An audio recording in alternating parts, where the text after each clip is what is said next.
जी, अस्सलाम वालेकुम, नमस्ते, सत श्री अकाल, वेलकम टू माय चैनल। मेरा नाम है जवाद और मैं आपसे मुखातिब हूँ कैलगरी, अल्बर्टा से। व्यूअर्स, मैं उम्मीद करता हूँ आप सब खैरियत से होंगे, खुश होंगे।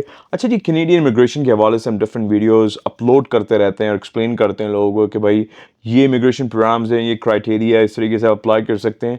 कोशिश हमारी ये होती है हम ज़्यादा से ज़्यादातर लोगों को एजुकेट करें इमिग्रेशन प्रोग्राम्स के हवाले से। अच्छा जी, आज की वीडियो में हम बात करने वाले हैं प्रोविंशियल नॉमिनी प्रोग्राम, जो कि कनाडा का एक प्रोविंस है, न्यूफाउंडलैंड एंड लेब्राडोर। तो बड़ा ही इंटरेस्टिंग प्रोविंस है, इनमें काफ़ी रिक्रूटमेंट के हवाले से इवेंट्स भी हुए हैं, एक बड़ा चर्चा रहा है सोशल मीडिया पे।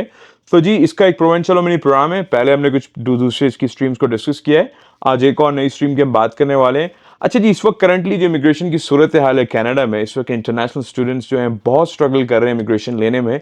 सो अगर आप कनाडा में इंटरनेशनल स्टूडेंट हैं और करंटली PGWP पे हैं, जो कि पोस्ट ग्रेजुएट वर्क परमिट है, सो मेक श्योर करें जी आप सब इस वीडियो को स्टार्ट से एंड तक देखें, क्योंकि बड़ी इंटरेस्टिंग वीडियो है और आई एम प्रीटी श्योर ये स्टूडेंट्स को काफ़ी हेल्प कर सकती है। तो अगर आप कनाडा में इंटरेस्ट रखते हैं इमिग्रेशन के हवाले से, तो make sure you watching this video from the start till the end. Channel को अगर आपने सब्सक्राइब नहीं किया है, so make sure go and subscribe to my channel. इसके साथ साथ मैं अपनी वीडियो में हमेशा क्लियरली बताता रहता हूँ जी, I am not an registered RCSC consultant. So मैं कोई रजिस्टर्ड इमिग्रेशन लॉयर नहीं हूँ, ना मैं कोई कंसल्टेंट हूँ। Based on my own research and experience मैं आप तक इस वीडियो को डिलीवर कर रहा हूँ। राइट गाइस, आप जैसे कि मेरी स्क्रीन पे देख सकते हैं, गवर्नमेंट ऑफ न्यूफाउंडलैंड लेब्राडोर की इमिग्रेशन के हवाले से मेन वेबसाइट है। अच्छा जी, NLPNP Newfoundland Labrador provincial nominee program, ये मेन गवर्नमेंट का इमिग्रेशन के प्रोग्राम है। इसके डिफरेंट स्ट्रीम्स हैं, इंटरनेशनल ग्रेजुएट कैटेगरीज की आज हम बात करने वाले हैं वीडियो में। क्लियरली आपको एक्सप्लेन करेंगे जी क्या रिक्वायरमेंट्स है, क्या प्रोसेस है, किस तरीके से अप्लाई कर सकते हैं, इसके साथ साथ क्या डॉक्यूमेंटेशन रिक्वायर्ड है। सो मेक श्योर करें आप जिस वीडियो को स्टार्ट से एंड तक देखें, ताकि आपको क्लियरली आइडिया हो सके कि किस तरीके से इस प्रोग्राम के थ्रू आप क्वालिफाई कर सकते हैं। ठीक है जी। अच्छा जी, ज़्यादातर जितने भी प्रोविंशियल नॉमिनी प्रोग्राम्स होते हैं, ज़्यादातर वो उसमें एक जॉब ऑफर रिक्वायर्ड होती है। अम, ये जो NLPNP इंटरनेशनल ग्रेजुएट कैटेगरी है, इसमें ऑफ कोर्स आपको ये सारी जितनी कंडीशंस लिस्टेड हैं, ये सारी कंडीशंस को मीट करना है। वन बाय वन हम इस क्लियरली एक्सप्लेन करते हैं आपको क्या-क्या कंडीशंस है, किस तरीके से आप क्वालिफाई कर सकते हैं। अच्छा, जो पोस्ट ग्रेजुएट वर्क होल्डर है एनीवेयर इन कनाडा, ठीक है जी, अगर आपके पास कनाडा का PGWP है, जो कि पोस्ट ग्रेजुएट वर्क परमिट कहलाता है, तो आप इस प्रोग्राम के थ्रू क्वालिफाई कर सकते हैं, ठीक है जी। बट आपने मेक श्योर ये करना है जी, आपका जो PGWP जो पोस्ट ग्रेजुएट वर्क परमिट है, वो एट लीस्ट 4 मंथ्स वैलिड हो। उसकी validity remaining with the time of जब आप NLPNP की एप्लीकेशन सबमिट कर रहे हैं, उसके लिए अप्लाई कर रहे हैं, ठीक है जी। इसके साथ-साथ मैंने बताया जी, ज़्यादातर PNPs जितने भी हैं कनाडा वाइड, उसमें आपको एक जॉब ऑफर चाहिए होती है। ऑफ कोर्स इस प्रोग्राम के अंदर भी आपको एक you should have a full time job और जॉब ऑफर। सो या तो आप ऑलरेडी एम्प्लॉयड हो, वर्क कर रहे हो उस रीजन के अंदर, या आपके पास एक जॉब ऑफर हो। फॉर एग्जांपल, आप एक प्रोविंस से दूसरे प्रोविंस में रिलोकेट कर रहे हैं, या लाइक एट द टाइम आप जब एप्लीकेशन सबमिट कर रहे हैं, उस वक्त आपके सिर्फ जॉब ऑफर है, आप एम्प्लॉयड नहीं है, दैट्स स्टिल ओके। अच्छा, मैं हमेशा बताता हूँ जी, NOC जो होते हैं, नेशनल ऑक्यूपेशन क्लासिफिकेशन, आपका जो भी ऑक्यूपेशन है, आपकी जो भी फील्ड है, फॉर एग्जांपल कोई रिटेल मैनेजर है, कोई हॉस्पिटैलिटी मैनेजर है फॉर एग्जांपल, या फिर कोई अकाउंटेंट है, कोई सुपरवाइजर है, कोई कॉल सेंटर मैनेजर है। सो ये जितने भी ऑक्यूपेशन है जी, ये नेशनल ऑक्यूपेशन क्लासिफिकेशन, अगर आप इसको गूगल भी करेंगे, इसका लिंक भी डिस्क्रिप्शन में ऐड कर दूंगा। गवर्नमेंट का एक सिस्टम है जिसके थ्रू आप अपने ऑक्यूपेशन को आइडेंटिफाई कर सकते हैं। हर ऑक्यूपेशन जो होता है जी, उसका एक टेल लेवल होता है, 0 1 2 3 फॉर एग्जांपल। सो ये जो प्रोग्राम है, इसके थ्रू इसके अंदर जो ऑक्यूपेशन एक्सेप्टेबल हैं, वो टियर 0 1 2 3 की कैटेगरीज हैं, या अगर वो टियर 4 के अंदर है, तो वो इन डिमांड ऑक्यूपेशन होने चाहिए। इन डिमांड की लिस्ट यहाँ पर मौजूद है। अगर मैं इस पे क्लिक करता हूँ, तो आप यहाँ देख सकते हैं जी, हेल्थ केयर के हवाले से प्रोफेशन है, physician for example, medical, like dosimetrist, ये डिफरेंट ऑक्यूपेशन हैं। ये सारे जो ऑक्यूपेशन हैं, पर्सनल केयर अटेंडेंट, ये सारे हेल्थ केयर सेक्टर में आते हैं, जो कि ऑलवेज इन डिमांड रहता है। सो न्यूफाउंडलैंड लैब्राडोर के लिए भी एक इन डिमांड सेक्टर है, इन डिमांड ऑक्यूपेशन है। इसके साथ साथ software developer, engineers and developers आ जाते हैं, टेक्निकल स्पेशलिस्ट आ जाते हैं।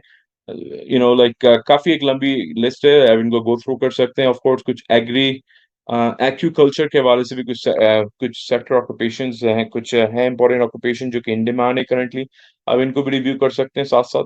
ठीक है जी। अच्छा, जितने भी ऑक्यूपेशन है जी, दीज़ लिस्ट और द फॉलोइंग लिस्ट, जितनी भी ये जो ऑक्यूपेशंस की लिस्ट आपको दिख रही है, are exempt from provincial level market testing process. So जो प्रोविंशियल गवर्नमेंट का एक level, like kind of linear kind of process है, उससे एग्ज़ेम्प्ट है। ठीक है जी। इसमें such as the job vacancy assessment, जो कि JVA कहलाता है, Atlantic immigration program, labour market testing requirement, advertisement, इसमें कुछ भी नहीं है। इन ऑक्यूपेशन में अगर आपका ऑक्यूपेशन फॉल करता है, और ऑफ कोर्स आपको प्रायोरिटी प्रोसेसिंग मिलेगी अगर आपका इनमें से कोई ऑक्यूपेशन है। ठीक है जी। अच्छा, अब आगे थोड़ा-सा मूव ऑन करते हैं, इसमें देखते हैं जी दूसरी आगे फर्दर डिटेल्स क्या हैं, तो ये मैंने आपको क्लियरली एक्सप्लेन कर दिया। आपकी जो जॉब ऑफर होनी चाहिए वो 30 आवर्स होनी चाहिए, क्योंकि 30 आवर्स पर वीक या फुल टाइम कंसीडर किया जाता है, 30 आवर्स या more than 30 hours a week. और जो आपके पास जॉब अपॉर्च्युनिटी होनी चाहिए, जॉब ऑफर होनी चाहिए, वो at least 12 months in duration with a reasonable expectation of extension at the time of NLP application, जो कि कम से कम भी 12 महीने की आप ड्यूरेशन का आपके पास एग्रीमेंट या कॉन्ट्रैक्ट होना चाहिए, या वो जॉब ऑफर होनी चाहिए as verified by the employer, जिसको ऑफ कोर्स एम्प्लॉयर ने वेरीफाई करना है। कुछ सिचुएशन कंडीशन है जिसमें ये रिक्वायरमेंट सैटिस्फाई करने की ज़रूरत नहीं है, और ऑफ कोर्स उसकी डिटेल आपको यहाँ मिल जाएगी अगर आप इस पे क्लिक करेंगे। इसके साथ-साथ जी ये जो जॉब ऑफर होनी चाहिए, ऑफ कोर्स ये एलिजिबल न्यूफाउंडलैंड लैब्राडोर एम्प्लॉयर है, इसमें गवर्नमेंट की कोई लिस्ट मुझे नहीं मिली इस वेबसाइट पे, बट ऑफ कोर्स ये क्राइटेरिया है एलिजिबल एम्प्लॉयर के हवाले से। तो आप इसको रिव्यू कर सकते हैं ताकि आप ये डिसाइड कर सकते हैं वेदर और नॉट आपका एम्प्लॉयर जो है एलिजिबल एम्प्लॉयर है या नहीं। ठीक है जी। अ, कंपनसेशन के हवाले से जो आपकी सैलरी वेजेस हों, ठीक है, वो कमीशन नहीं हो, ठीक है? और वो आपको सैलरी फॉर्म में या अर्ली वेज की फॉर्म में मिले, और आपकी जो वेजेस हैं वो जो प्रोविंशियल एम्प्लॉयमेंट स्टैंडर्ड है उसको मीट करनी चाहिए। इसके साथ-साथ जो रीजनल प्रिवेलिंग वेज है, ये मीडियन वेज है, उसको भी ऑफ कोर्स मीट करना चाहिए, ठीक है जी। सो ये वेजेस के हवाले से ज़ाहिर है बिल्कुल जो रिक्वायरमेंट्स हैं गवर्नमेंट की, जो स्टैंडर्ड्स हैं उनको फॉलो करना है। इसके साथ-साथ जी आपकी जो have the qualification, training, skills और एक्रीडिटेशन, सो आपकी जो भी जॉब ऑफर है उसके हवाले से जो भी रिक्वायरमेंट्स पर्टिकुलर स्किल्स रिक्वायर्ड हैं, ऑफ कोर्स आपने उन सारी स्किल्स को, एजुकेशन को मीट करना है। इसके साथ-साथ जो एनओसी कोड के हवाले से एम्प्लॉयमेंट रिक्वायरमेंट्स हैं, उनको मीट करना है। 21 टू 59 इयर्स ओल्ड जो हैं, वो इस प्रोग्राम के थ्रू अप्लाई कर सकते हैं, ये एज क्राइटेरिया है।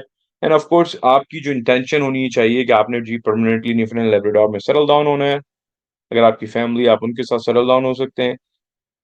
इसके साथ जी you should have sufficient settlement funds, ठीक है जी, financial resources to successfully establish themselves in any dependent, तो आपको ऑफ कोर्स कुछ सेटलमेंट फंड्स भी शो करने हैं। इसके साथ-साथ all applicant must demonstrate they will be able to afford the cost of living, travel expense, ये सारी इमिग्रेशन के हवाले से फीसिस, ये सारी चीज़ों को आपने दिखाना है कि जी आप like relocation cost, family size को कंसीडर करके आपने जो है वो एक अच्छी हैंडसम अमाउंट अपने अकाउंट में दिखानी है। ठीक है जी? इसके साथ-साथ अगर आप किसी बिज़नेस के थ्रू स्पॉन्सर हो रहे हैं और उस बिज़नेस में आपकी ओनरशिप है, सो आपका शेयर जो है वो 10% से ज़्यादा एक्सीड नहीं कर सकता है, ठीक है? दूसरी चीज़ ये जी, applicants to the international graduate category, अगर आप इंटरनेशनल ग्रेजुएट कैटेगरी में अप्लाई, जिस प्रोग्राम के थ्रू अप्लाई कर रहे हैं, should hold a full time position that is related to their field of study. तो आपकी जो भी एजुकेशन है, उसी से रिलेटेड आपने जो है वो एम्प्लॉयमेंट ढूँढनी है या काम करना है, ठीक है जी? आप ये बड़ा बड़ा इंपॉर्टेंट क्राइटेरिया है, ठीक है जी? इसमें एग्जेम्पशंस उनके लिए जो Memorial University, College of North Atlantic graduates are permitted to hold a position that is not directly related to their field of study, provided the application position meets all of the following criteria. So ये कुछ listed criteria, अगर आप in college के या university से graduate हैं, so there are chances कि आपको और लाइक आपकी जो एजुकेशन है उससे रिलेटेड फील्ड ऑफ जॉब नहीं करनी पड़े। So but of course there is a listed criteria, make sure आप इस क्राइटेरिया गो थ्रू कर लें, ठीक है जी? If you're if the applicant completed the study at the recognized public, अगर आपने outside of Newfoundland Labrador अपनी studies complete की, the job or job firm must be directly related to the field of study. Out of province graduate must work for a minimum of 1 year in Newfoundland Labrador prior to submission of an NLP condition.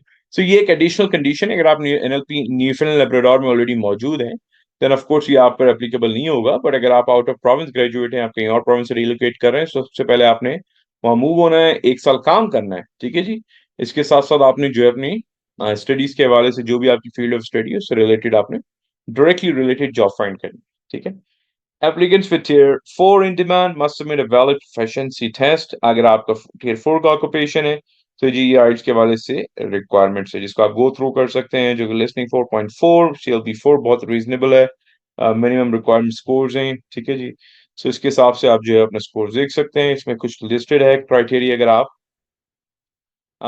कौन लोग हैं जिस program के through जो है वो eligible नहीं है। अगर आपने studies, if you have not completed your study, you are a student who has studied in Canada under sponsorship from an agency और गवर्नमेंट, ठीक है जी, ये क्लियरली मेंशन क्राइटेरिया, आप कैसे एप्लीकेशन सबमिट कर सकते हैं, ये मैं आपको भी थोड़ा एक्सप्लेन करता हूँ। इसके साथ-साथ जी, अगर आप अपनी एप्लीकेशन के अंदर अपने common law spouse, partner, spouse, wife, आप लाइक उनको ऐड कर सकते हैं, डिपेंडेंट चाइल्ड को ऐड कर सकते हैं, ठीक है जी? तो ये सारी चीज़ें हैं। इसके साथ-साथ ये डॉक्यूमेंट्स की चेकलिस्ट है आई गेस, ठीक है? सो ये भी मैं डिस्क्रिप्शन में ऐड कर दूंगा, इसको आप रिव्यू कर सकते हैं, बड़ा डिटेल इन्फॉर्मेशन है, ठीक है। इसके साथ साथ जी ये बड़ा क्लियर प्रोसेस है, इसका एक काइंड ऑफ फ्लो चार्ट है ये जी, आप देख सकते हैं कि इसमें clearly mention is the first thing you need to do is to find a job offer, और इसके साथ फील्ड ऑफ स्टडी रिक्वायरमेंट्स आपने मीट करना है, इसका हम ऑलरेडी डिस्कस कर चुके हैं। Submit NLP application, right. So आप जो है वो अपनी ऑनलाइन एप्लीकेशन सबमिट करते हैं, जब अप्रूव हो जाती है देन आप गवर्नमेंट आईआरसीसी के साथ पीआर फाइल करते हैं। अगर कुछ सिचुएशन में वर्क परमिट रिक्वायर्ड होता है, आप जो है फिर आपको एक लेटर मिल सकता है, उसके द्वारा वर्क परमिट ले सकते हैं, देन ऑफ कोर्स आप पीआर जब हो जाती है then you settle down in different Labrador, ठीक है जी। सो ये कुछ इंपॉर्टेंट चीजें थी, और ये क्लियरली मेंशन है यहाँ पर जी पोर्टल के हवाले से किस तरीके से अप्लाई कर सकते हैं। डॉक्यूमेंट्स का मैंने आपको एक्सप्लेन कर दिया, इसकी लिस्ट भी मैं ऐड कर दूंगा। इसके अलावा आपको कोई सवाल हो, कंसर्न हो, you can definitely ask me. इसके अलावा आपको कोई और मजीद टेक्निकल क्वेश्चन है तो I would basically advise you to contact them directly. ये ईमेल है, ये फोन नंबर है, you can reach out to them through this email address and through this number, ठीक है जी। ये कुछ मेंशन है जी प्रोसेसिंग टाइम के हवाले से, दे ऑलवेज से कि 25 बिजनेस डेज का इनका प्रोसेसिंग टाइम है। डे 1 to 3 में इनिशियल स्क्रीनिंग होती है, due diligence like 4 to 20 days, and then assessment and final decision जो है आपको वो 21 से 25 दिनों में मिल जाता है, ठीक है जी। सो ये चीजें जी, और ये आई थिंक पोर्टल के हवाले से आपके पास लिंक है, यहाँ पर आपको अकाउंट क्रिएट करना पड़ेगा, यहीं से आपकी एप्लीकेशन प्रोसेस जो है वो start. Alright guys, well thank you very much for watching this video. I hope कि आपको ये वीडियो समझ में आई होगी। अगर आपको कोई सवाल हो, कोई कंसर्न हो, just leave it in the comment section for me. कोशिश मेरी ये होगी कि जल्द से जल्द आपको रिस्पॉन्ड करूँ।